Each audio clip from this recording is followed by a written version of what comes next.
Yo, yo, yo, yo, yo, yo, yo. What's good with it? It's the homie MACK, music, art, culture, knowledge. Each one teach one, peace and love. Reporting live from the Dogon. Thumbs up, give me the likes. So let's talk about it real quick. 21 Savage went on Twitter and basically said, F the streets. F the streets. And I get where he was coming from. I feel like ultimately he was saying, like, look,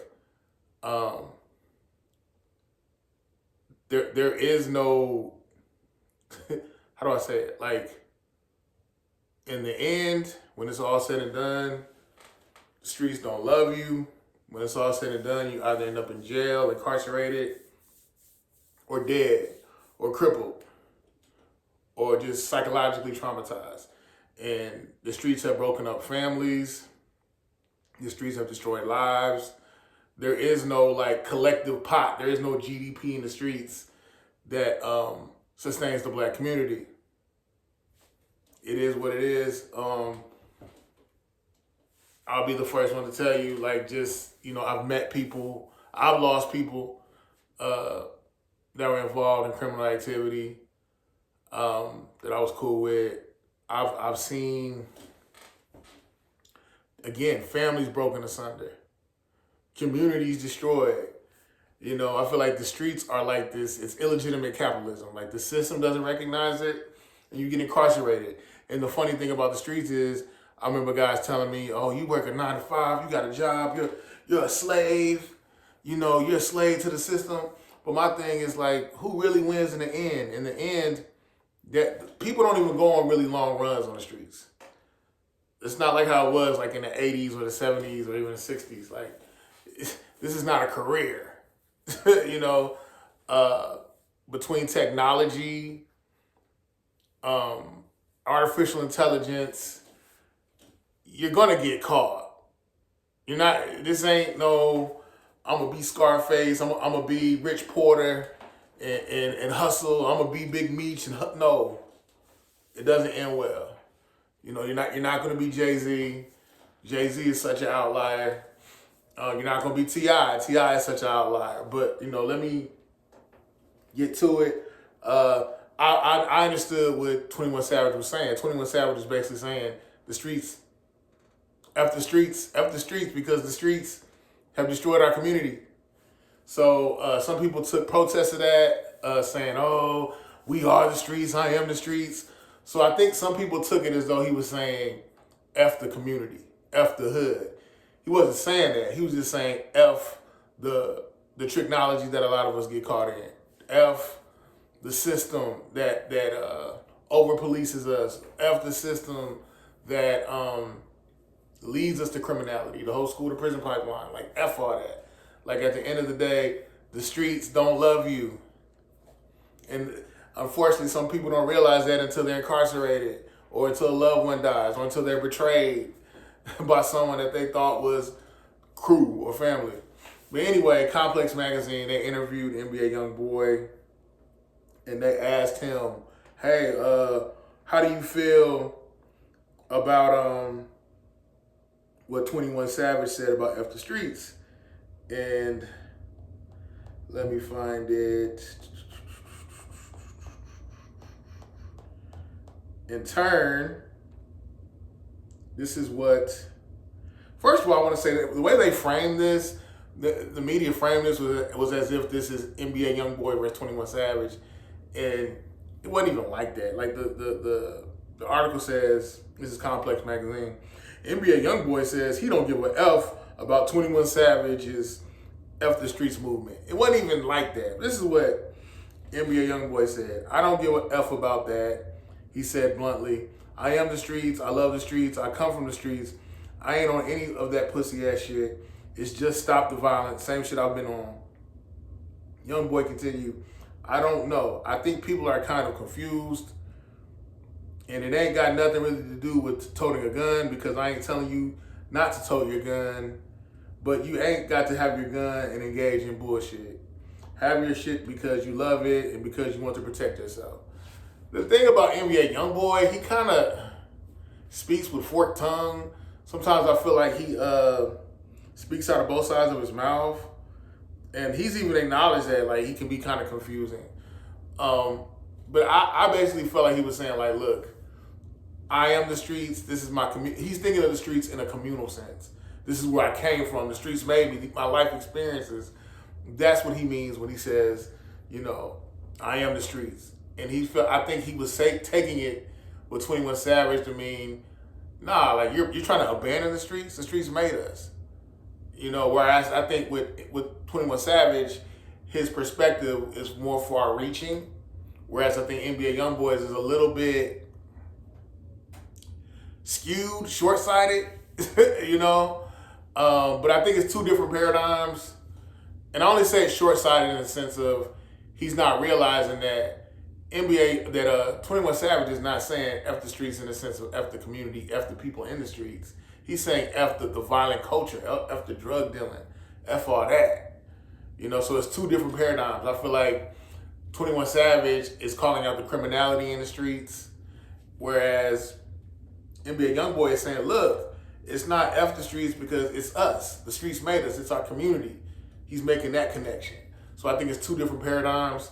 But I want to tell y'all, I want to give y'all some data. This is according to the CDC, explaining why it is F the streets and why it should be F the streets and not F the community, but F the criminality, F the illegitimate capitalism that destroys our community, F that culture, F all that. It's not F the people. But because what the average, this is basically a public health crisis. And I'm going to read the CDC's data. The leading cause of death for black men under the age of 21 in the U.S. is homicide, often involving firearms. With data from the CDC and health organizations consistently showing this trends for black males ages 1 through 19 and 15 through 34, highlighting gun violence as a critical crisis in this demographic, even surpassing accidents or chronic diseases. Key statistics and findings: homicide dominates. Homicide is the top killer for black males ages 1 through 19 and 15 to 34.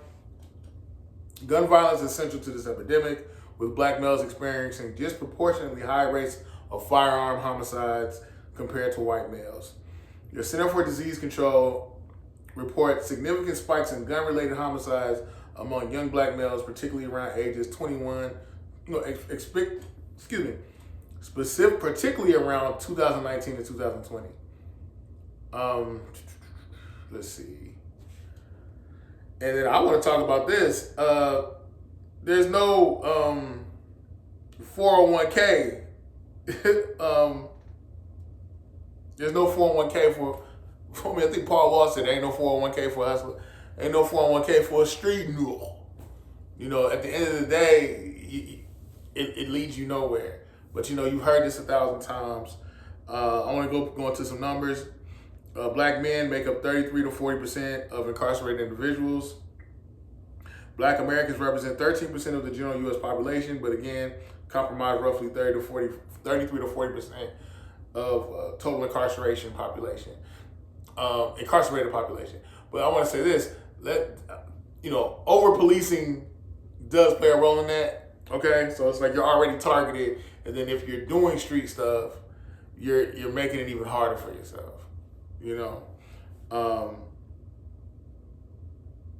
black men are incarcerated at significantly higher rates, with some sources indicating that they are 6 times more likely to be incarcerated than white men. An estimated 28.5% of black men are expected to serve time in state or federal prison during their lives, compared to much lower percentages for Hispanic and white men, notes the Bureau of Justice Statistics. And then this is the thing, it's like, the streets, I mean, and this is so, I guess, typical, a lot of people have been saying this, but no, the streets are dead. There's no code. A lot of these guys are informants, that they're not with you. They don't care about you. They're trying to get their time cut. They're not trying to build nothing with you. If you hustling, you know, they'll take you out. And then the thing is, another layer on top of this is the crime and violence on the streets is an industry for corporate America.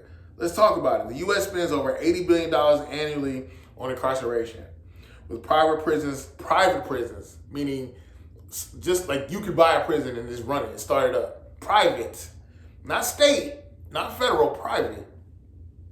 With private prison companies adding significant revenue, around $374 million annually. But the total economic impact is far greater, potentially reaching over $1 trillion in revenue from incarceration. Government and taxpayer costs, over $80 billion. The government's federal, state, and local spend over $80 billion each year on public prisons and jails. Private prison, okay, I read all that to y'all. Bail bonds companies collect over $1.4 billion in non-refundable fees. Phone and commissary. Phone companies and commissary vendors profit significantly, with one estimate suggesting $2.9 billion in revenue from these services in a year. So it's like, at the end of the day, you're killing your brother, you're killing your reflection. I think it was Huey P. Newton. He said, black on black crime is a form of suicide, because when you kill your brother, you're killing yourself, which is true. And the thing is, in the midst of all this, like I think it was Tone from Tone Talks, he was saying how black failure is a driving economic force in this country. And he's right. I just gave you the numbers. You know, the revenue that's made, commissary, phone companies making $2.9 billion annually. That's more than the endowment of some institutions like colleges, like University of Georgia. I don't even think their net revenue, their financial endowment is at $2 billion. I think it may be like a little under that, maybe $1 billion even.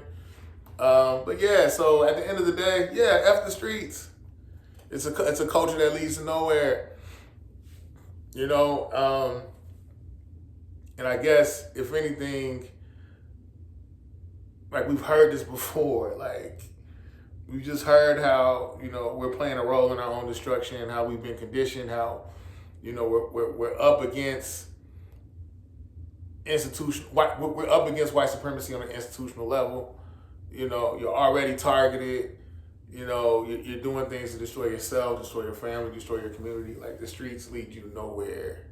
Most of the people I know that hustled like that, that was really in the streets, they all regretted it and said it wasn't worth it. A lot of them even went legit. Because it's like, it ain't a lot of money like that in the streets. You know, don't get caught up in power. They show power and all the stuff that Hollywood broadcasts to you. So yeah, F the streets. I get what NBA Youngboy was saying. He even said in an interview that he donates money to, I guess, nonviolent community-based organizations, or organizations that promulgate nonviolence. But yeah, a lot of issues need to be addressed. But I'm hoping, I'm glad that this conversation, I'm glad that 21 Savage initiated this discussion. Yeah, F the streets. You know, let's change the narrative in our music. Let's change the narrative in our hearts. It's the homie Mac. Thumbs up, give me the likes. Each one teach one. Signing out from the Dogon. I'm out.